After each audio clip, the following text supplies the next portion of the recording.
Hey everyone, this podcast is part of Story Mode, the podcast network of Gamefully Unemployed. You can support us and gain access to other great exclusive podcasts at patreon.com/gamefullyunemployed. That's patreon.com/GAMEFULLY unemployed, which is spelled like it sounds.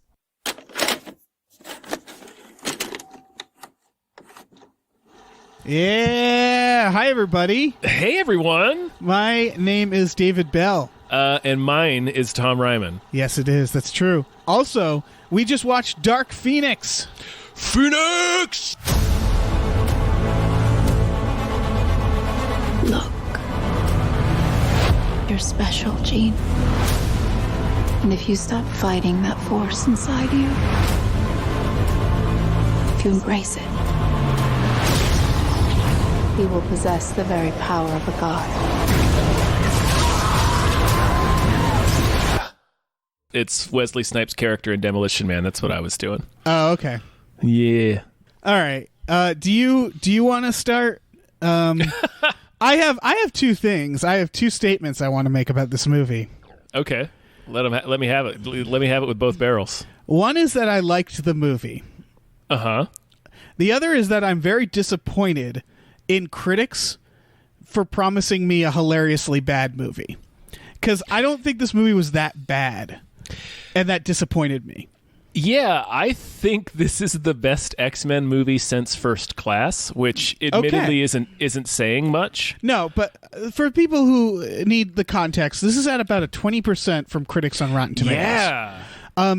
And the Rotten Tomatoes has a shitty algorithm, which, like sometimes movies aren't thumbs up or thumbs down. There's a spectrum. Many reviews are not pass fail, but that's the only way Rotten Tomatoes can categorize them.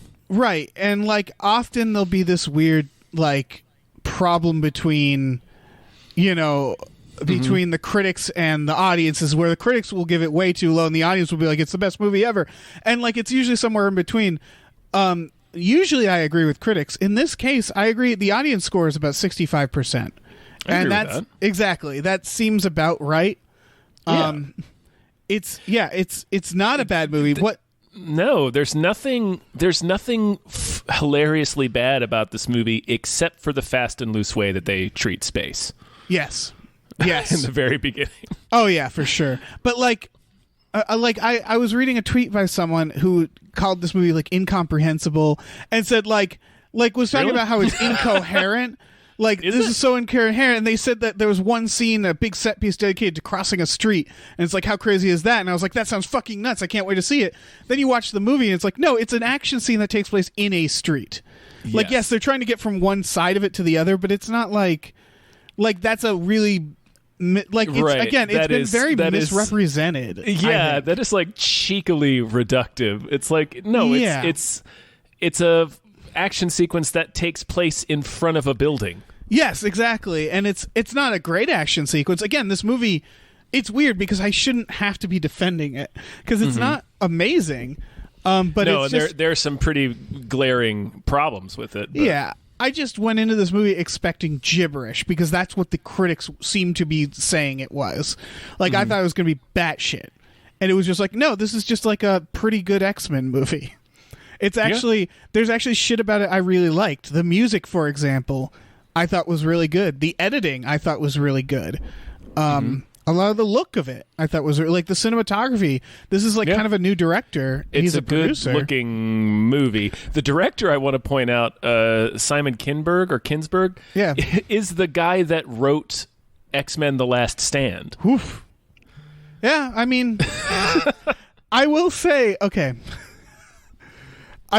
this has similarities to X-Men: The Last Stand. Obviously. In that both movies have a mutant character with a useless ass power. Dreadlocks Man? Yeah, Dreadlocks Man. Loved him. Fantastic. He was extremely my shit. Yeah. Yeah. And he's like holding his own against Storm. Yeah, it's great. No, he's not. No, he's not. You can kill him immediately. I think there's parts of Last Stand. Phoenix. Don't you say it. What?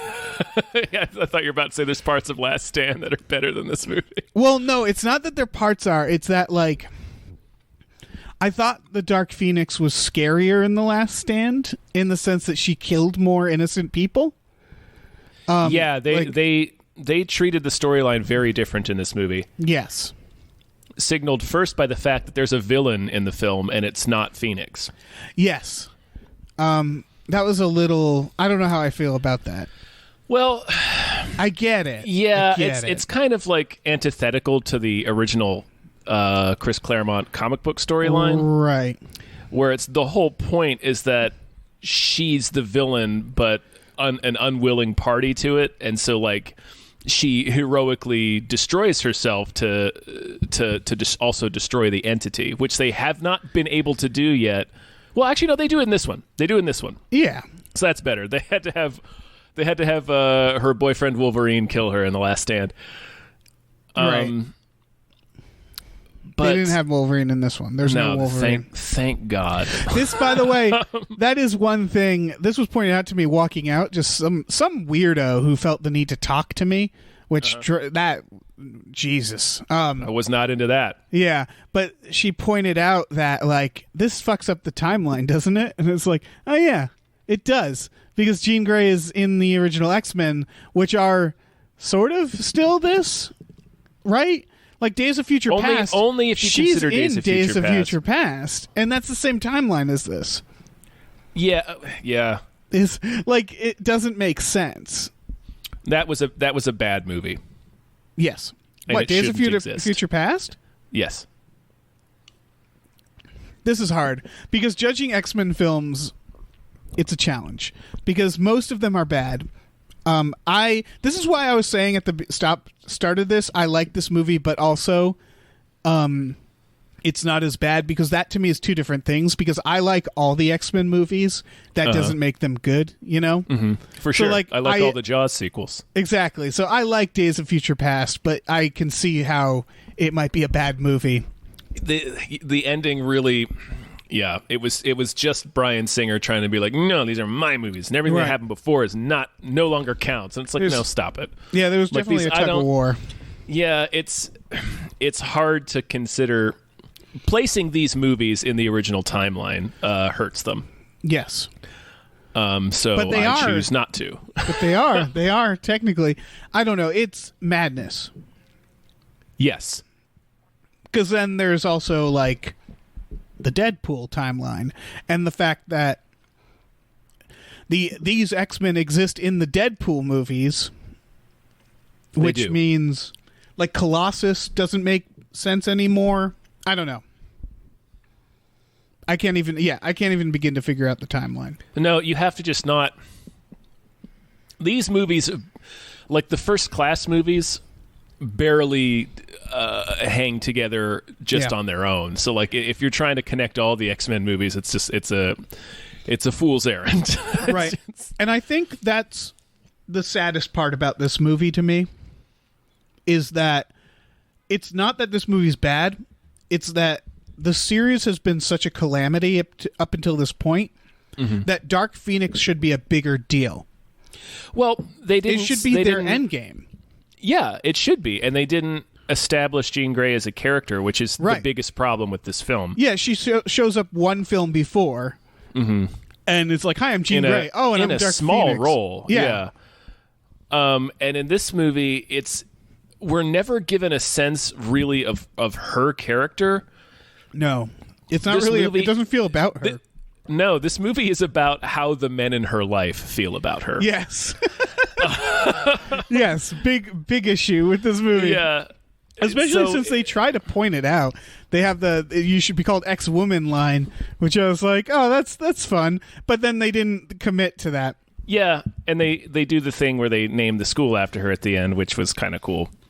Right, but it's the fact that the fact that it's not about her makes that all kind of seem like it's just kind of pandering on the side. Right. And the big climax is that she finally gains control and, like, takes Jessica Chastain up into space and blows her up, and is like, Jessica Chastain, who is this alien, shape-shifting alien wants to take the Phoenix power for her and her race to build themselves a new planet because the Phoenix power destroyed their planet. Right. Jessica Chastain's like, your emotions make you weak. And she's like, no, they make me strong, and then blows them both up in space. Yeah. There's like, we're never given, like, we don't know enough about, we're never given enough of Jean Grey's character to get the sense that she's even in control of herself. Right. I mean, she was a side character. Yeah. Until this movie, she was a side character. And then, because like they keep hammering on, like, you know, it starts out where she accidentally kills her mom in the beginning by causing a car accident. She has these outbursts because her power is so huge. She has difficulty controlling it. Like we never get the sense that she's actually in control of her base power really that much. Right. And then there's this weird beat there where Jessica Chastain's like, your emotions make you weak, and it's like, no, that's not her character. Like, she's not worried. She doesn't think she's weak. She's afraid of her own strength. Right. Like, she never believed she was weak, even as a little girl. Right, yeah, she's very, very powerful. Yeah, as a little girl, opposite. she's like, I break things. Yeah, yeah, it's the opposite. It's that she's never thought she was weak. I mean, she should have quoted the dead Kennedys and said, "Your emotions make you a monster," because that's dead Kennedy. Right. I thought she was going to say that. I was like, oh, is she going to quote dead Kennedys? But like, that's more fitting. That's actually a more fitting way to say it. Is that your emotions are ruining you, not making you weak. They needed a plan, because that was, again, it was the saddest thing is seeing this and not feeling the weight of the characters, not caring when, you know, one of them dies or when one of them gets angry. I liked a lot of the dynamics of it. I liked that they're all like, I like that Beast was like, fuck you, Charles. Yeah. Like, you suck. They had some really good scenes because they're all very good actors too. So they have all these really good scenes together. And they understand the emotional dynamics of it. They just didn't lead up into this movie. The last movie before this was Apocalypse. And it was like, who gives a shit about that movie? Yeah. And then Days of Future Past, it was like switching channels. It's like they never, like, if you're going to make... They're so disparate. Like, the movies don't really connect. It's the biggest lesson. In a meaningful way. Yeah, the biggest lesson for Marvel, because... It's the lesson is, if you're going to make 10 films, okay, sure. I'll accept that. I'm not happy about it. They have to escalate. They have to lead into each other and know where you're heading. Yeah. Because it's that thing of, and we've talked about this with trilogies, with Star Wars. It's like, if you're going to make a bunch, know why you're doing it. Right. Or find a reason. It should lead somewhere. Yes. And that's not hard. People do it with TV shows all the time. You know, like that's what Marvel basically is doing. It's one long TV show now with their stuff. So you have to kind of watch them all like they're episodes of a show. And so it's just, it's too little too late. Yeah. Yeah. We're getting the effort for, like, again, a character that barely exists in this series. Right. And it's so much so it reminded me a little bit of the Fast and the Furious, what's his name? Paul Walker died in the middle of filming, where there's because they didn't finish filming all of his scenes, there are several sequences where other characters are explaining to us how he feels. Right. And that's what's going on in this movie, except they don't have the excuse that Sophie Turner is dead, because she's super not. Yeah, maybe she was filming. Maybe she was doing all that Games of Thrones. She's still in it a lot, though. Yeah, she is. You're right. Like, she's not the main character. Fucking Charles is the main character. Yeah, which right there, that's your problem. Yeah. Charles is. It's not like this is who he is, but like when they're fighting on the train, I laughed because they're all fighting, and you can see in the corner of the frame Charles just sitting there politely watching. Yeah, because he can't do anything. He can't do anything. But like, I mean, he can. He just can't walk. Like he can't do like cool flips or anything like that. So that's the thing, is he could do something. They could show him like doing psychic powers to like freeze people, and like, you know, he could do crazy shit. But they don't really use him in that sequence. Well, no, that's because what immediately happens is Cyclops carries him into the next car to try to wake Jean and up. They do brain stuff. Mm-hmm. Predictably, Jennifer Lawrence got the hell out of this series. Oh yeah, she got the shit murdered out of it. Which is funny because it feels like it might be the last one. Oh, it for sure is. I mean, they finish. They end on a.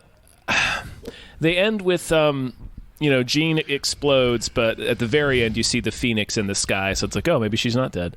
Right. But they kind of close all of these characters up, right? Like Beast is now the headmaster. Charles retires, but like he and Eric meet at a cafe and are friends again. He's like, you should come to my island, Genosha, and live there. Yeah, it's as much as they can close it. Yeah. Ever. Because there is no closure, right? Like, they're going to become Ian McKellen, Patrick Stewart. It's still a prequel series. Sort of. Except it's kind not. of, sort of. It's like, not, though. It's again, not. This is... You're telling me this takes place in 1992, so like James McAvoy and Michael Fassbender are not going to turn into Patrick Stewart and Ian McKellen in 8 years. Right, and this is the whole problem with the fucking series. Yeah. It was like, am I watching the end of a prequel series or am I watching the end of a series? What am I watching? Because you've established yourself to being a prequel to the Patrick Stewart, Ian McKellen stuff. Mm-hmm. You've established that. And so if it's ending as a prequel, it would be like the Star Wars, where it's like, oh, we're seeing the origins come to be. Mm-hmm. But it's more like the closure of a series. Yeah. That has collapsed in on itself completely. Right. I think obviously First Class, it started out as a prequel series.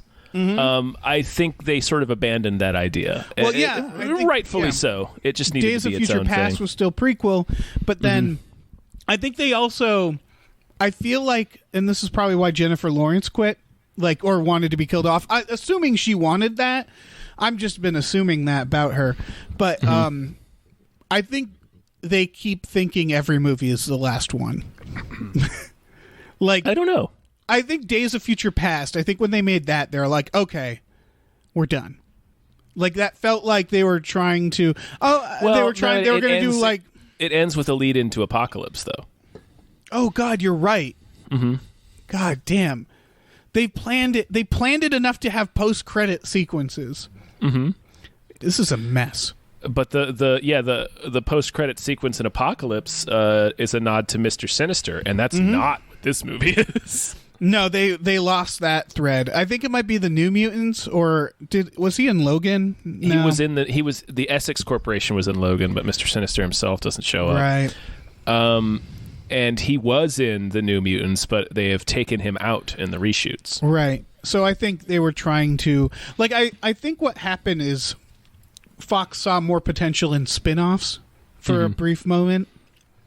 Because, again, they just have no idea what they're doing with X-Men. So they're like, oh, Deadpool's working. Oh, that Logan movie people seem to like. And so maybe the Essex thing was them hinting at a spin-off, like New Mutants, because they teased the Phoenix in Apocalypse as well. They do. She fucking turns into the Phoenix to kill Apocalypse. Right, which doesn't make much sense. It doesn't make any sense. But it's Bryan Singer. I think it was Bryan Singer being like, I wanted to do Phoenix, goddammit, and I didn't get to the first time, but surely I'll do it the second time. Nothing's going to derail this plan. Yeah. And America was like, nope. It's like, you all right, that's enough. Need to leave. Enough. Yeah.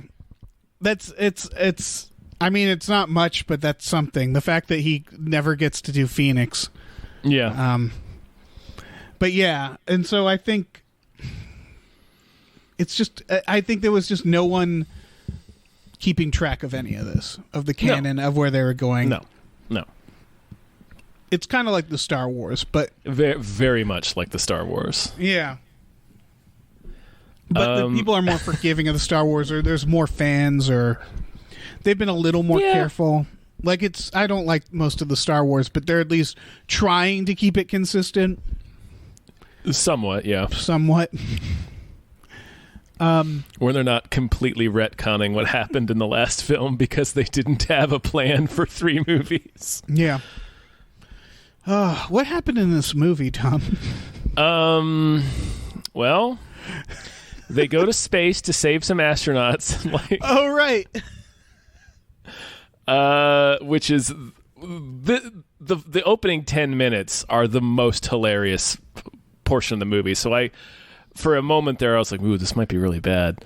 Well, that's the thing. I kept excitingly waiting for it to get really bad. And I was like, any second now, it's going to become It doesn't. gibberish. No, it's I don't know why. All right. If we want to keep talking about that aspect, I think critics are just. I think what Marvel has done is set the bar way higher or something. Mm-hmm. Where like I was trying to read some of the criticisms and people were just saying, I don't know. People were saying like it's humorless or it's boring, and it's like there aren't very many jokes in it. That's for sure. No, but like, since when did all superhero films need that? Like Marvel has set this specific bar that we're now comparing everything to. I think that said, the reason we're doing that is because Marvel films tend to be very entertaining and good. So yeah. But I am kind of baffled by. Right, like I don't know how you can watch Endgame, Right. or Captain Marvel, and think that this movie is any less coherent than those films. Yes, that's the thing. Like why are they suddenly holding it to that standard? I don't know. What's incoherent about it? Like they introduce aliens, which should be a bigger deal. Aliens exist all of a sudden in this universe. They sure do. I understood what was happening. I was like, okay, they're the bad It wasn't guys. hard to follow. Yeah. They go to space and save some astronauts, and there's a busted up space shuttle that's just in a dead spin. So Nightcrawler teleports Quicksilver over there. Neither one of them are wearing EVA suits. Right. Well, they pretend. Yeah, you're right. It doesn't matter. They pretend they put that the thing over Nightcrawler's head. The for second oxygen. time. Yes. The first time he goes over there, like they have Storm use her powers to freeze the tears in the outside of the ship, which is all well and good, but it's still been cracked open and depressurized and everything. So that was immediately funny because I'm like, Storm's power is to control the weather. Right. There's no weather in space. Right. There's no oxygen. Yeah. How is she creating ice, my man? Well, okay.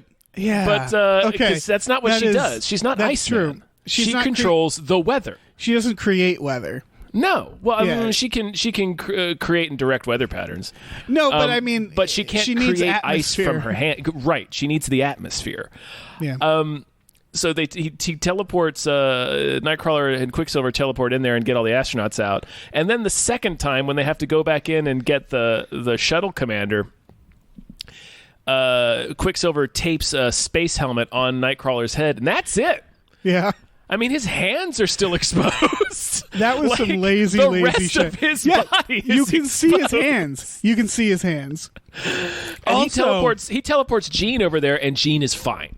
Yeah, that's the thing. Is I get that she's fine because she's like all the Phoenix and shit, Not or yet. something. But exactly, that's what. Well, even okay. They don't even show if- her like create a little mind bubble I around know. herself so even she if can she breathe. is somehow powerful enough to handle that, no one knows that. No. So they just give Nightcrawler some protection, and they're like, "And you too, Jean, go."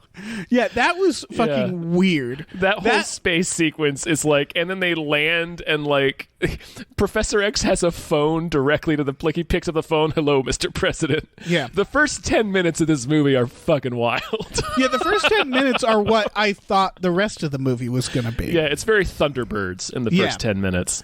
But it really isn't past that. It's No. not as crazy. And it would have been so fun if it was. That's the thing. I think I liked this movie fine. I would have liked it more if it was the crazy piece of crap people were saying it was. I kind of appreciated that it was serious after that moment. Yeah. Again, I really liked the tone. I liked the music a lot. Yeah, Hans Zimmer was the Really? theme. The theme throughout it becomes real obvious for the end credits song. This is one where I was like, I might buy the soundtrack to this because they had this like weird retro kind of soundtrack going on, but it was like kind of intense at the same time. Right, like the main theme throughout the film is this really kind of low and ominous score. So everything about the movie felt very ominous. It felt like it had weight, even though we had like zero attachment to Jean Grey's character. And that's the thing. Nothing about the direction, the way the movie was made, was bad. No, and not even the script is that bad. The lines are hammy, but like there's some good lines. But the dynamics of the characters and stuff made sense for the most part. It's really that it was completely unearned. Yes, and it's too small. It should be this should be a two-parter. This should be one of those situations where the Dark Phoenix is so scary that you're wondering like how the fuck are they even going to handle her? You know? Right. Like and so they kind of cop it out with how it goes because they create that villain to like suck some of her powers and give her something. You know, like if this was like a two-part movie that was all about Jean Grey's like arc into sacrificing herself, that would have been fucking fantastic. But I know why they didn't do that, because they're not. Fox is like, we're not giving you money for that. You're barely hanging on as it is. You know, like you have to do a Dark Phoenix and you have to close out the series. That's what it felt like. Which, I mean, X-Men 3 was also that. Yeah, woof. Yeah. Again, woof, but like at least X-Men 3 and like there's like Alcatraz and water going everywhere and it's like huge and epic and people are exploding.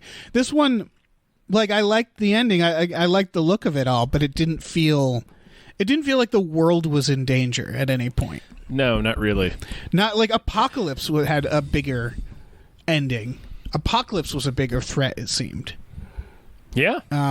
And that movie was terrible. Yeah, that's a god-awful movie. Yeah. Wow. Yeah. I couldn't believe my eyes. Mm-hmm. Yep. Yeah, I don't know what else to say about this movie, which sucks because we're only like 26 minutes in. I don't know. I'm sure there's stuff I can think to say. Be something else. What are some other scenes? All the stuff with Charles is real bizarre. Like, they invent this excuse that he put in mind barriers in young Jean Grey's mind to protect her from the trauma of knowing that she had killed her mom. And that's, like, the stupidest thing you could do. Right, but that's what they did in the other one, too, didn't they? Maybe. Like, it didn't make it less dumb. That's what I liked about both versions of this story, is that Xavier is not a good guy in either of them. Like, it's a reveal that he's been doing something really fucked up. Yeah, and everybody's like, "What the fuck?" Like in the other one, it was Wolverine. It doesn't make any. Basically, it doesn't Beast make any is sense. Right, Beast is Wolverine in this one. By the way, it's basically essentially. Yeah, it doesn't make sense, but it didn't in the other one. Which I guess I don't know why I'm holding it. It still doesn't make sense. Like it's like everything we know about Charles and his character. Like he wouldn't do that. Like he wouldn't. Like prevent. You like he keeps talking about like we can work through this, I can help you make it better, but like first I'm gonna use my mutant powers to repress your biggest trauma. It's like that's not how you work through trauma, my man. Here's my question. You're a professor. So that's not anything that was in the original comics. No. Why is it in both movies? I just assumed both movies are written by the same guy. Right. I just assumed that was something in the comics because it was in both. Nope. That's hilarious. They're both written by the same guy. That's the only reason they're in both films. Why did they let him do that? I don't know. Again, this movie isn't the worst. But like if I were a producer and the guy who made the really shitty movie was like, just give me another shot to do the same thing again, and it's like, yeah, sure, kid. Like why give him a second chance? I don't know. Why would they do that? That's so weird. I don't know. It came again. He definitely did better the second time. Yeah, but like it's a better movie, but it's I appreciate the character dynamics and the conflict, but like the main part of the conflict is just such an out of character thing for Professor X to have done. It's like, right. No, he of all people would realize, because that's the whole point of what he does in First Class with Magneto. He's like, no, you have to face what your trauma, your grief is, and like work through it. And that'll help you control your powers better. He does the fucking exact opposite with Jean Grey. Yeah. Who's way stronger than Magneto. They should have just had baffling. him in all the flashbacks. They should have just had him shit faced. Like, I'll take you, kid. I'll take you, kids. It's fine. He does drink a lot in this movie. Yeah, he does. Like Chuck stays wet in this one. Oh yeah. Like well, he's for throwing good some reason. back. Mystique got murdered, so yeah, Mystique gets murdered, and he wheels into the kitchen, and Beast is sitting there in the dark with like a water glass full of gin or vodka. I don't know. Is there? He might just be drinking water. No, you see it. You see the bottles on the counter. Oh, okay, yeah, yeah. Because Charles everybody's grabs getting some shit of his faced, own. Oh which yeah, is people are getting weird housed in this movie. Which okay, I get that, but it's a school, so like the teachers' lounge. They need a teachers' lounge for that shit. The school aspect is always just weird. Be in the yes. Like imagine going to high school. And like you have to worry about like puberty and talking to to other kids and doing a prom. I assume they must do some sort of fucked up mutant prom. You have to worry about all that, but also like your teacher like murdered the other teachers, and like it can explode guys, and then like your psychic teacher's getting shit faced in the cafeteria, and like that can't be good. It just seems It's. I mean, we've talked about this on several podcasts or articles or whatever. But he is raising child soldiers, and I liked that they were starting to address that, because I do think Professor X kind of a dark character, because he is raising child soldiers, and Mystique kind of is like that. She's like, "What the fuck are you doing? Like, you just sent us into space? Yeah, like to get in good with the president? Yeah." What is wrong with you?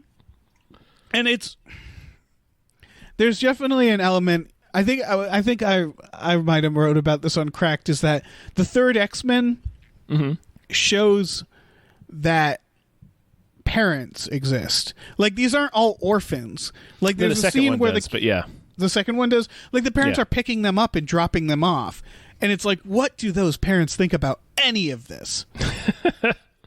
Like, some of the kids are staying overnight. Sure, those are the ones who are orphans, I guess. But there's mutants that the parents are like, yeah, we'll bring you to this place. I bet it must suck, because for a lot of them, I bet it's a long drive. For sure. There's the only... do you think there's more than one? Do you think anybody started competing mutant school? Like a cheaper one? No, I don't think so. Why don't they do X-Men about that? About some guy making like a better... or cheaper mutant school. Why don't they do X-Men about competing schools? Well, like a guy who's just like, yeah, I'm also teaching the mutants like math and stuff, but I'm not making them child soldiers. Right. I'm not also dressing them up in combat uniforms and putting them on a jet. Yeah. Yeah, I don't have a jet. To go fight other like magic metahumans. I'm not a crazy rich guy. To go fight other wizards. Yeah. Because that's the other thing that bothers me, is the humans turn on them so fast. Oh, instantly. So fast. Like they were waiting for it. And like, what do they think is going to happen? Like, what do they think they can handle it? Like, at that point, I would do nothing but contact the X-Men and be like, hey, help. Yeah, how do we do this? Don't you have like a metal guy? Like, can you do anything? Because I don't think guns are going to work on her. Yeah, it's I don't know. It's always weird to me that humans hate the X-Men. Cuz like I would do nothing but want to hang out with someone like Magneto. Right. Like I would I would hang out with him all the time. I would enter those sweepstakes. Yeah, so I would hang out with Magneto. Yeah, I get like cool metal boots and be like, Magneto, make me fly. Make me fly, bro. Fly me around for fun. Like I just don't get why. Yeah, I don't understand how humans could be so mad with mutants, especially since most of the mutants can just disintegrate them at any moment. Yeah, there's well, during that street fight sequence, Cyclops is really letting his eye lasers go like inches above people's heads. Yeah, Cyclops. Cyclops is such a douche. Cyclops has yet to matter in any of these movies. Nope. Like, even when he technically does matter, when, like, he's mourning Jean Grey's death in the second one, or that's the third one. That's the third one. And then he dies and no one cares. Nope. Because why would you? Why would you care? Yeah. Why would you care about Cyclops? No. Why would you waste your time? Yeah, and that's definitely... like, when Mystique dies in this, I didn't care. No. And that's the problem with the series. Like, I cared, I mean, to an extent, when fucking Patrick Stewart died in the third one. Mm-hmm. Because he's Patrick Stewart. When I thought they were going to kill Michael Fassbender in this one, I was like, oh, shit. I might care about that a little bit, but that's... Right, they didn't do that. No, they didn't. They're not going to do that. They killed the one actress who, like, clearly didn't want to be there. I don't know. Yeah. It's mediocre. It's a very mediocre film. It's fine. Yeah. Yeah, I feel like we're going back and forth, but I think people will understand, like, the critics are way too hard on this movie. Yeah, I really don't understand that. I was super entertained. Yeah, the incoherent comment is baffling to me. I'm like, what about this movie was difficult to follow? Mm-hmm. It's very basic. Mm-hmm. Yeah. I was genuinely disappointed that it wasn't crazy. Right. I was waiting for there was one moment where I was like, oh, is it going to get crazy? And that's when they do their weird teen party, their mutant teen party. Oh, with Dazzler. Yeah, where I couldn't figure out what the fuck I was seeing at first. So I was like, what is this? And then, they established, they're getting drunk in the woods. Mm-hmm. While Beast and Mystique are just watching. Beast is watching them with, like, a thermal imaging camera. Yeah. Like, he's, like, stalking them like Predator. Why is he doing that? What are you doing? Why is that there? No, I'm not sure. I'm not sure what they were doing. He's trying to make sure the students don't get too horny. Yeah. Yeah, he's waiting to see if their crotches light up. No, that's only for that one fucking thing. What'd you think of the aliens' powers to make swirlies in the chest swirlies? Well, that was kind of cool. Yeah, I thought that was neat. Just crush people. Yeah. Yeah. I mean, again, they don't explain what the aliens are, but it didn't matter. No, they're just aliens. I got it. Yeah, I got it. It was like, oh, okay, aliens. Mm-hmm. It would have been cooler if they had established them in a couple movies and made me care about them as villains. Again, it's all about the series this movie exists in, I think. Yeah. And that there's just very little lead up. There's none. Yeah. Except for teasing Dark Phoenix. Yeah, that's true. But we get so little of her character that it's like, I don't know. Yeah, it was. Yeah. Yeah, I mean, I'm gonna say the overall thought I have for this movie is disappointing, and what I mean by that is that it's not so crazy, like so crazy bad, like the critics say, that it's entertaining from that point of view. Yeah, instead, I agree with that. Instead it's quite good in places. Yeah. Not bad at all, but contained within a franchise that didn't know what to do with it. Right. It didn't have the gravitas that it needed. Yeah, and I think you're right. Of the new ones, it's at least the second best, right? Yeah, definitely. Like, if you could rank these, it'd be, First Class, this? And then this one, yeah. And then Days of Future Past? Well, you wouldn't put Apocalypse third. No, you wouldn't. Apocalypse is one of the worst movies I've ever seen in my life. Would you count the Wolverine movies in there? Do you want to factor those in? I don't want to think about that. Those are their own thing. Remember the Wolverine? The Wolverine. Yes. Here's this is controversial, but we've talked about this. Is that Logan? We both agree Logan was way overhyped as well. Super overrated. Every bit as dumb as any other X-Men movie. Yeah. Okay. This is a good statement about Logan. Is it's just as good as this movie? Yeah. Sure. It's just done in a slightly darker tone. They just add some Johnny Cash or whatever into the soundtrack. Like it's not Logan is just a dumb X-Men movie plot point by plot point. In fact, it's dumber at times than this movie. The farmhouse sequence is a dumb thing. That's a dumb thing. It's incredibly dumb. And so it's weird that like there's like this movie is getting such low ratings and Logan got such high ratings when in the reality is that they're both about in the middle. You know? Maybe a 60. Like they're not. I agree with that. Yeah. It's just weird. I feel like we have a weird relationship with these movies. Yeah, I don't know. I guess I'll go to my grave trying to figure out why Logan was so well loved. It's like what? Because he says "fuck" a bunch. There's an F-bomb in this. There's an F-bomb in every single one of these new ones. Yeah, because they really get the most out of that PG-13. I don't know why that became a thing, but it did. I don't know. It's like their "I'll be back." Yeah. Yeah, it's their famous. The X-Men logo, and under it just "fuck" quotes. Fuck. Yeah. I mean, it was really funny in First Class when they approach Wolverine at a bar and he just says "fuck off." Yeah, that was funny. Great. Don't know why we needed the F-bomb in every single other one. Right. The Wolverine can is insane, right? Because don't even try. Don't do it. Don't go down that road. Because as you mentioned in First Class, they approach Wolverine, right? Yeah. He tells them to fuck off. Uh-huh. Meanwhile, I guess that's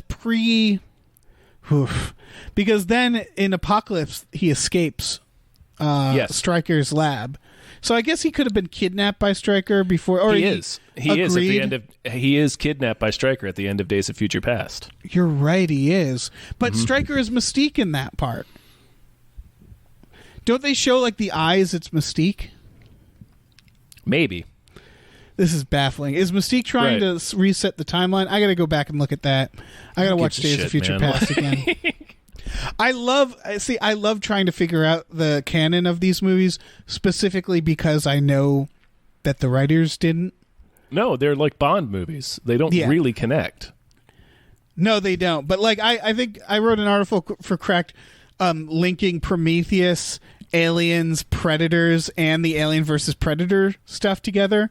Like making it all work, and I think it was fun to do because it was clearly not the intent. But like you can like do enough mental gymnastics to fit it all, and I'm just like trying to make it fucking fit. That's another thing. Shitty universe. Another example of why these movies clearly barely connect to each other, let alone the rest of the X-Men films, is that X-Men First Class takes place in the 1960s. Yeah. Beast should be approaching 60.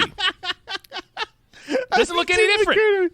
It's so true. What's going on? Charles and Eric also not aging much. They're not aging much at all. It has been 30 years. What's going on? Nobody's aging. What are they doing? What are they doing with this series? It's madness. It's madness. Like it doesn't. Who cares? They need to. Jesus Christ! Like, we see, for instance, we see that in Apocalypse they go to see Return of the Jedi, which came out in 1983. Ergo, that movie takes place in 1983. Right. This one takes place in 1992. It is 10 years later. Cyclops and Storm and Jean have not aged. No, they try to act like they're ex-students now, but they have not aged. No. Have not aged. That's bonkers. Yeah. They need to I want to watch Quicksilver?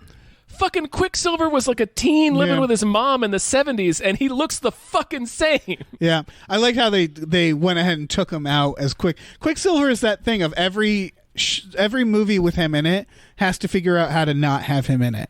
Yes. And in this one, they just kind of take him out early. Yeah. Which was whatever.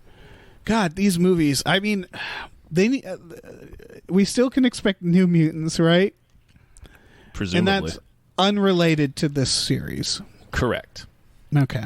Like, not even close. As far as I know. Okay. They should just...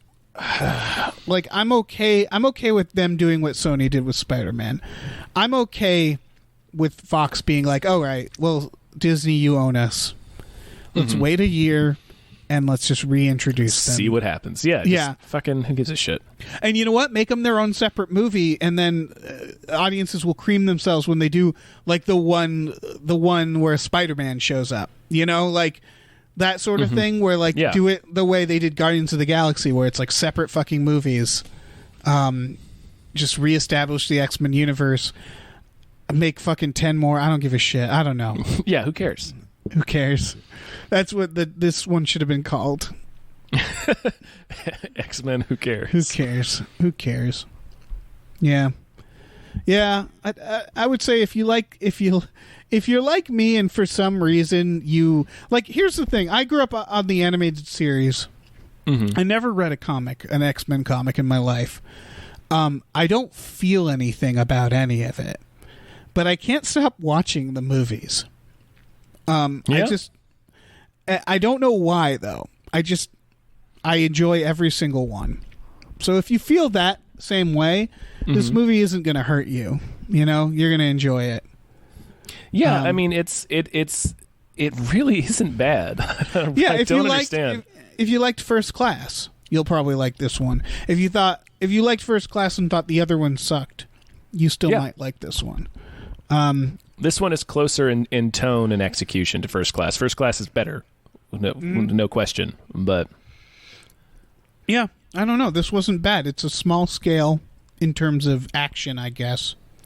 Yeah, there's like one or two big set pieces. Small scale in terms of what we're used to now. In terms of a cosmic force threatening the entire world, yeah. Yeah, that was...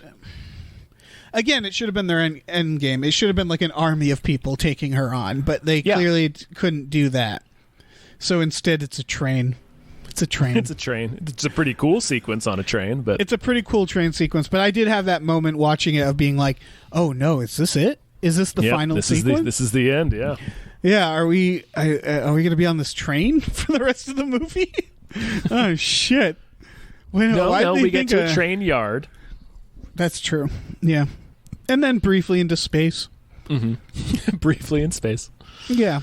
The set pieces, it's space, neighborhood, street, train, space. Which bookended. Yeah. It's still better than I would have thought. Better than Last Stand, man. Oh yeah, better than Last Stand, but again, the one thing I'll say Last Stand had over this one is it felt bigger. It did, yeah. And it needed to be... I think Dark Phoenix should be a big story. It should be, yes. And they still haven't managed to pull it off. They've tried it twice. Yep. Oh, God. Maybe... Oh, God. Yeah. They tried it fucking twice. And used the same guy for both. Who would have thought? Same fucking guy. Who would have thought it would go wrong? Like, holy fucking shit, studios. Like, this is literally them not learning from their mistake. Like, nope. That's ridiculous. That's insane. Like, I get when, I get that, like, the guy did GoldenEye, did Casino Royale. And it's like, yeah, that makes sense. You got a hit. You need to reboot Bond. Let's get him again. Yeah, do it again. This time they're like, oh, we need to do Dark Phoenix again. Let's get the other guy. And let's get the only person in the world who could possibly try to crack this nut. Yeah, and it's like, you mean the guy who fucked it up the first time? They're like, yeah, let's get him again. Yeah, him. Him. That's who we need. Set it on Alcatraz again. I don't give a fuck. Yeah. Who cares? Who cares?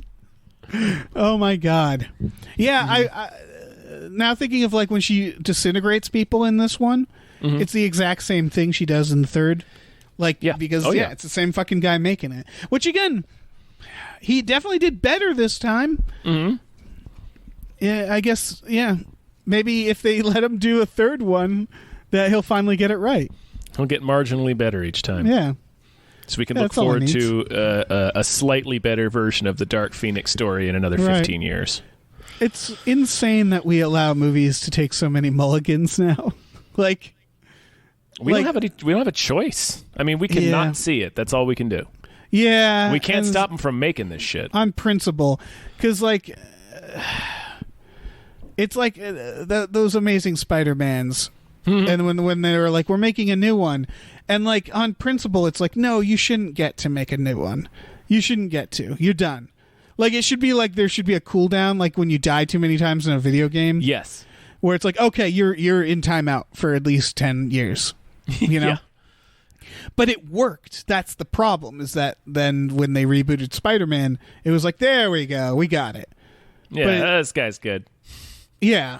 It's just... I think part of it's just like, who cares? Like I've been saying with the X-Men, it's like I can watch a million more of these. So I guess that's why we let them get away with this, because of dickheads like me who is just like, yeah, I'll watch a third Dark Phoenix movie. I don't give a fuck. Shit. Yeah, I'll see fucking every single movie you put Spider-Man in. I don't care. How many Wolverine origins you want to make? I don't care. I'll see like 5 of origins, 5 different ways he loses his memory. Every single one I will watch. Yeah. Hugh Jackman. Because I don't care. Yeah. More Hugh Jackman. It's a fine note to end this episode on. Yeah, this feels like a manic episode because, like, I'm exhausted with the series, but this movie was okay, and yeah, the I critics enjoyed it fine. Got it wrong, and it's just like, yeah, it's fine. I don't know. Yeah, it's fine. So go out and see it if you like fine movies about X-Men. Yes. If you like watching fucking a guy whip his hair at people. Yeah, that guy was nuts. Yeah. I like the effort. He has to work real hard to make that any kind of formidable. He must have had imposter syndrome. He's on that train because he kind of falls into it. Like, yes. it feels like Magneto is like, hey, come help me do this errand. And then next thing he knows, he's on a train, just like, I am not prepared to fight aliens with my hair.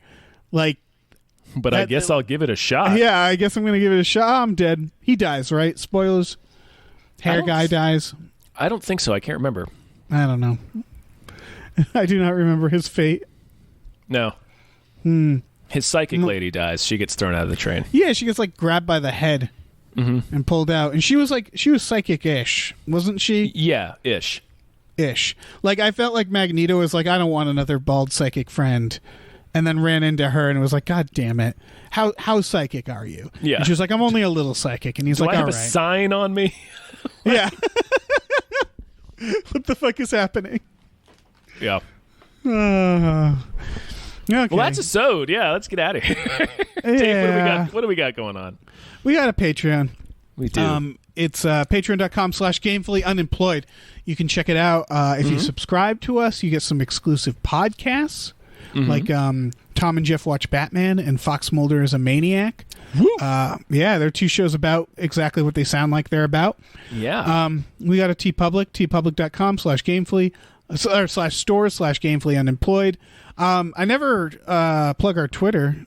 We're at our Twitter. Oh, yeah. Gamefully Un. And then we got the story mode Twitter. So, follow us. Do that. Yeah, you can find us all over the place, man. We're infectious. We're spreading. There's nothing you can do about it. No, much like a second Dark Phoenix movie, there's nothing you can do about it. We're inevitable. Yep.